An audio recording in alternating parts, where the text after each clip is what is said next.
Welcome to Burlap Teachers. Enjoy the video. You start by powering off the beats and removing cables so you avoid shorts and accidental pairing. This protects internal components. Next, inspect visible damage, loose ear cup, frayed cable, creak, because the symptom directs which part to open. Use a spudger and small Torx or Phillips drivers to gently remove screws.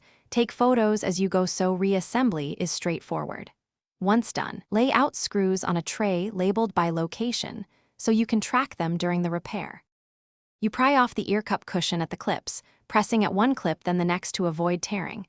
This exposes screws and a ribbon cable so you can see the driver assembly.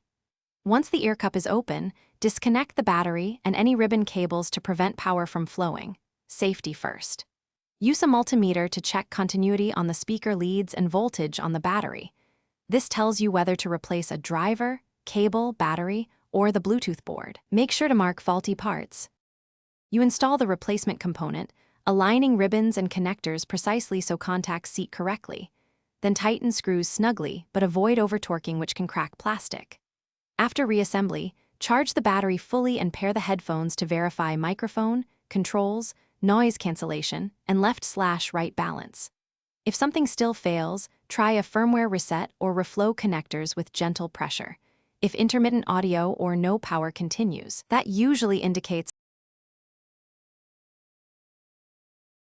Thanks for watching. Consider subscribing if this video helped you.